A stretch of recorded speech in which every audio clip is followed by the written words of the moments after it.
wabarakatuh. Waalaikumsalam warahmatullahi wabarakatuh. Perkenalkan, kami dari kelompok 3 yang beranggotakan 5 orang.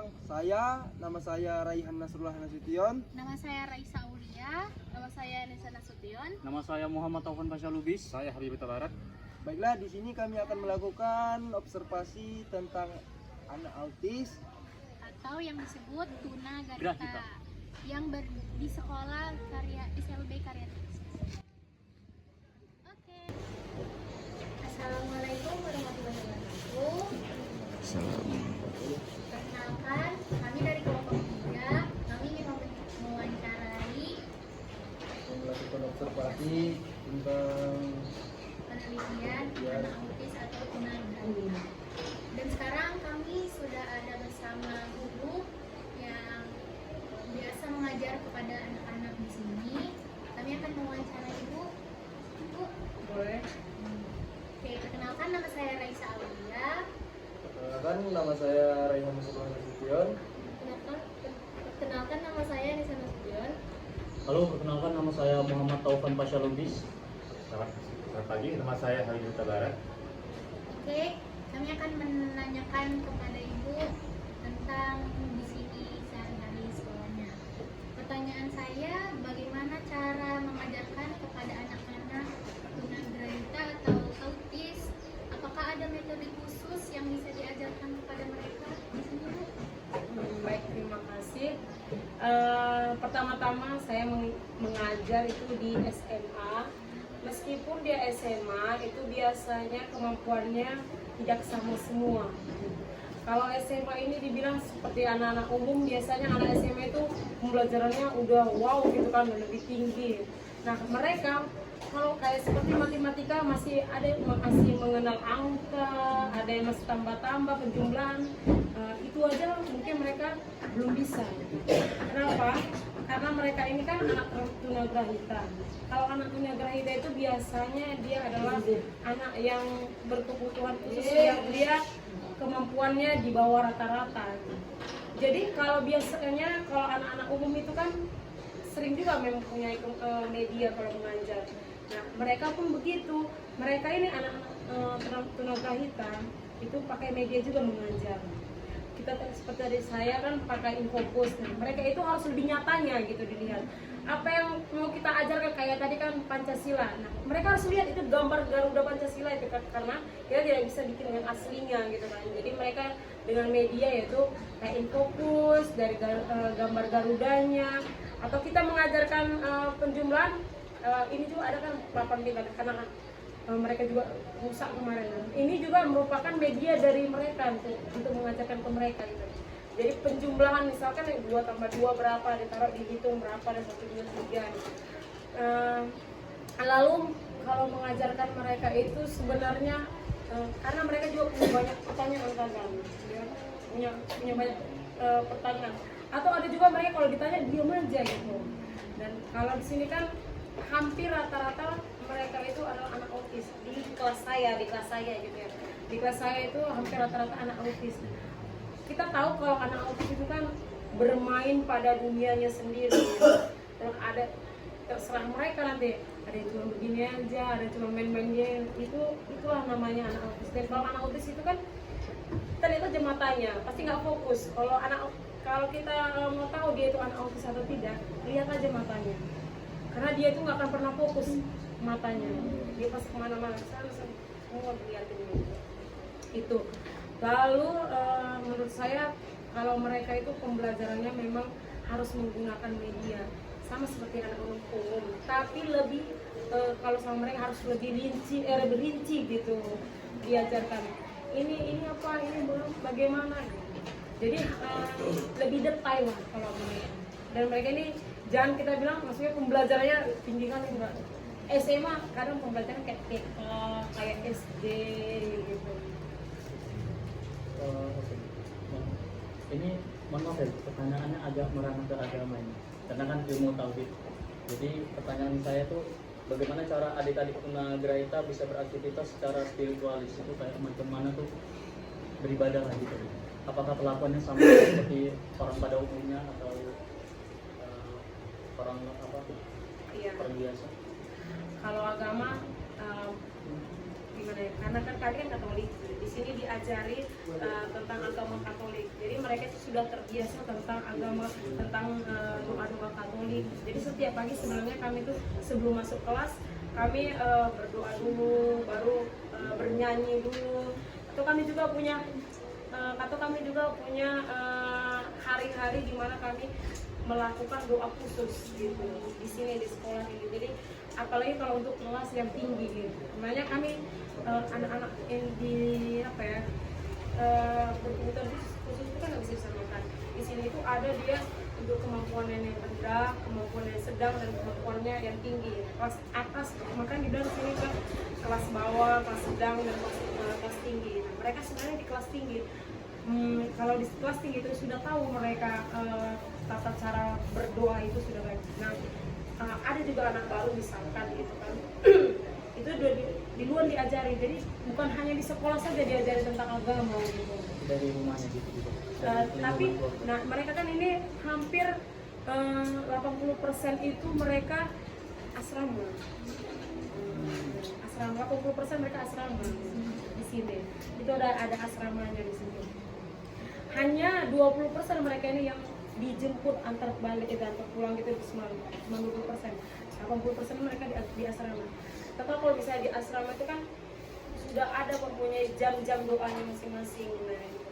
Jadi menurut saya cara pengajar tentang agama sama mereka memang hanya sebatas kalau mau makan itu doanya apa, kalau mau tidur, mau doa pokok, misalnya doa pokok dalam agama Katolik itu apa, itu memang diajarkan sama mereka. Cara membuat tanda salib, cara membuat ini semua diajar tentang agama. Cuman kalau mengajarkan mereka ini kan kadang-kadang kalau kita ajarin sebulan 2 bulan mereka nggak diajari gitu kan, bulan depannya mereka nggak akan ingat. Jangankan itu kayak tadi gitu, nanti 5 menit kemudian kita tanya kembali mereka nggak ingat. Itulah namanya anak tunagrahita. Jadi cara mengajarin anak-anak tunagrahita itu harus berulang-ulang gitu. Iya, setiap hari. Itulah jadi membuat mereka jadi ingat gitu. Nah, bukan hanya mengajari tentang dari mulut gitu aja, tapi kita juga mengajak mereka melakukan. Jadi tahu mereka hari Senin kan kami doa itu hari Kamis gitu. Mereka itu tahu nantinya, Bu, kita nggak doa hari Kamis karena setiap hari Kamis kami melakukan itu gitu. Jadi kalau misalkan kalau anak umum kan kita bilang ini mereka bisa melihat, bisa membuatnya lagi gitu. Kalau mereka tidak, jadi pengajaran tentang mereka itu harus berulang-ulang. Kadang juga mau tahun depan udah kita ngajari berulang-ulang sekalipun, kadang mau lupa juga. Jadi itulah maksudnya gurunya yang sabar untuk mengulang-ulang itu terus gitu, supaya mereka bisa mengingat. Berarti tadi materi yang diulang lagi. Iya, tapi mereka nggak ingat kan? Iya, memang gitu. Kalau kalian tanya misalkan sama mereka, 1 tambah 1 berapa nih? 2. Nanti 5 menit kemudian 1 tambah 1 berapa? Itu ada penny, dulu udah besar. Kita tanya nanti kan, ini angka berapa? Kita bilang ini angka 1. 1. Ayo bilang lagi 1. Nanti kalian tanya lagi nanti 5 menit kemudian, dia nggak tahu itu angka berapa lagi. Itu untuk mereka, untuk tunagrahita. Kita kan tahu, maksudnya anak kebutuhan khusus itu banyak kan. Ada tunadaksa, tunanetra, ada tunarungu. Itu mereka masih bisa gitu, masih bisa. Maksudnya kognitif mereka tidak terganggu. Itu mereka masih bisa sarjana, masih bisa melakukan PNS juga ada kan untuk anak-anak yang berkebutuhan khusus. Tapi untuk mereka memang stucknya hanya di SMA udah selesai gitu. Mereka makanya orang bilang nanti kalian kalau bisa nanti menjadi polisi, itu hanya pemikiran mereka aja, hanya pemikiran mereka kalau mereka menjadi polisi. Tapi itu nggak akan mungkin terjadi gitu, nggak akan mungkin terjadi kalau mereka jadi polisi, karena memang kita tahu ya kan untuk kemampuannya jadi polisi dan pengajarannya juga mereka ini apa ya? Mohon maaf maksudnya kalau mereka itu pelajaran bukan hanya belajar tentang pembelajaran, tetapi kita saya nanti bina diri. Bagaimana cara mengisi rambut itu juga merupakan pelajaran di sini. Itu juga merupakan ujian juga di sini. Ya. Cara pakai celana yang benar itu juga ujian, ada ujiannya di tangan. Gitu. cara berpakaian yang rapi, cara untuk menyisir rambut itu juga pembelajaran buat mereka. Jadi bukan hanya tentang pembelajaran ini, iya, tentang matematika, bahasa Indonesia, itu juga nggak terlalu. Pertanyaan dari saya, apa tantangan terbesar jadi guru yang mengajarkan anak-anak autis atau tunagrahita? Tantangan terbesar sebenarnya kalau kita bilang ya, mereka ini tantangan terbesar sebenarnya. Cara kita untuk menaklukkan mereka itu tantangan terbesar. Dulu saya pertama kali saya datang ke sini itu saya kelas 1 ngajar kelas 1. Luar biasa parahnya gitu. Karena kita tahu anak kelas 1 itu kan masih kecil-kecil ya, kecil gimana dia dimanjain di rumah sehingga atau dia dikurung. Anak-anak seperti mereka ini kadang orang tuanya tidak terima, mereka tidak diterima di keluarga, jadi sehingga supaya tidak membuat malu di antara keluarga itu, jadi kadang anak-anak ini dikurung. Jadi ketika di sini diluapkannya semuanya, dibuang ini, diapain, dihancur, kemana segala macam. Saya mengajar yang kelas 1 pertama kali. Nah itu merupakan tantangan terbesar kemarin. Tapi saya ingat lagi, maksudnya rasa syukur ya mungkin jadi membuat saya tantangan itu bisa menjadi nggak terlalu gitu. Pertama kali jujur saya nangis sih sebenarnya pertama kali sini. Itu pertama kali saya menangis, maksudnya pertama kali sini.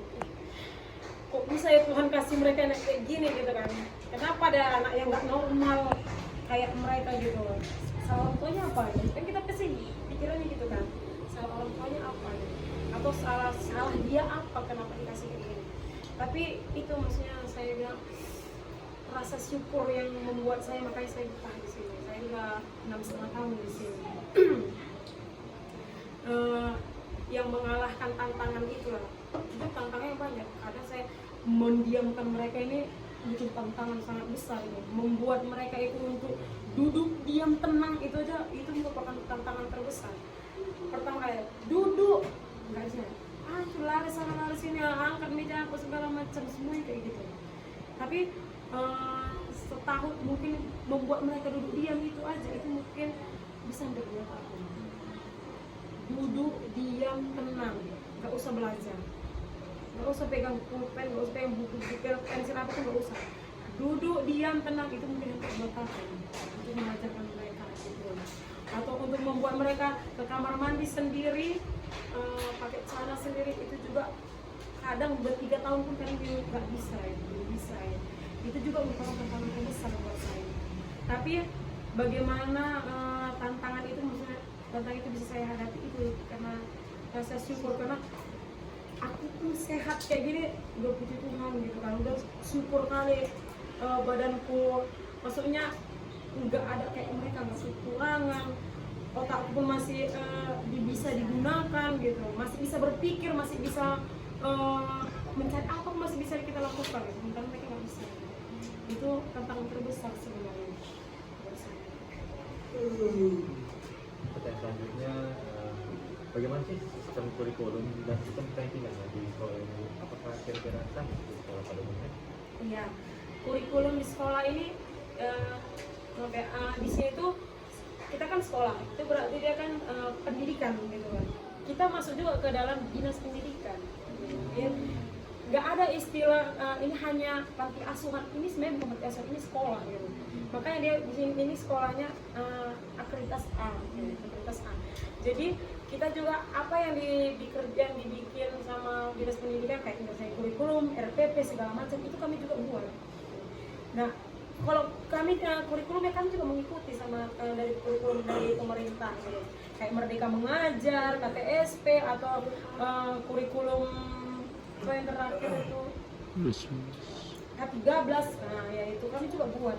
Nah cara cuman hanya kalau kurikulum di sini itu direndahkan gitu, direndahkan dari umum.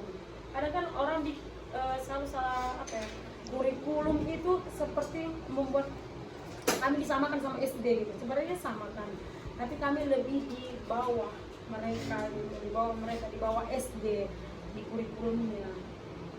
Tapi tetap sama kurikulum, hanya pembelajarannya kayak lebih direndahkan lah gitu. Disesuaikan. Iya, disesuaikan. Nah di sini tuh anak-anaknya nggak ada yang tinggal kelas, nggak boleh. Jadi kan kami itu nggak boleh tinggal kelas. Jadi itu setelah tamat nanti gimana? Teman kita kembalikan ke orang tua. Kita kembalikan ke orang tua. Kita sudah berusaha semaksimal mungkin di sini. Nah, kita kan sudah berusaha di sini. Maksudnya kita nanti kita bilang ke orang tua mereka supaya bisa memaksimalkannya di rumah kalau sudah tamat gitu kan. Nah ada memang dia memang udah tidak bisa lagi untuk naik ke jenjang berikutnya gitu. Kalau SD biasanya kelas 1 itu berapa tahun? SD 6. 6 tahun. Kami bisa ditambah 3 tahun. Dia gitu. 9 tahun. Dia bisa SD di 9 tahun. Jadi kami tuh selalu tambah 3 tahun, tambah 3 tahun. SD, SMP, SMA itu tambah 3 tahun dia. Itu penambahan itu Umur. Kalau SD masuk sekolah, misalkan dia 6 tahun. Kami di 9 tahun bisa masuk kelas 1. Gitu dia. Atau misalkan gini. Kalau SMA itu umur berapa dia tamat? SMA umur 18. 18 tambah 3 bisa dia tambah. 18 tambah 3 berarti dia 20. 21. Nah di 21 itu dia bisa tamat. Kalau kita kan cukup di 18 tahun, dia bisa di 21 tahun tamatnya. Itu dia. Di sini ada yang umurnya udah 21 tahun sih. Oh, jangan 21 tahun, 9 tahun mana? Tapi itu maksudnya dia terkhusus. Dia sudah tidak mempunyai orang tua lagi. Jadi dia itu sudah ditanggung sama suster gitu. Dia hidup matinya semuanya udah suster yang tanggung gitu. Jadi dia di sini daripada dia di unit, ya kan, mending dia di sekolah gitu kan. Kalau di sekolah kan ya bisa belajar, bisa apa, meskipun memang udah stuck dia di situ. Tapi kan dia bisa di sekolah masih bisa dikerjakan, masih bisa lah dia bergaul sama teman-temannya gitu. Nggak mungkin bisa teman-temannya sekolah dia serama sendiri kan. Iya itu jadi dia di sekolah kan gitu. Dan dia terjauh. Udah ya? Kasih Bu. Udah, itu saja pertanyaan dari kami, Bu. Terima kasih, Bu, udah lama jawab. Demikian wawancara kami sudahi dengan salam. Assalamualaikum warahmatullahi wabarakatuh. Waalaikumsalam. Baiklah, demikian hasil wawancara dan observasi kami. Jika ada kesalahan kata ataupun perbuatan, kami mohon maaf.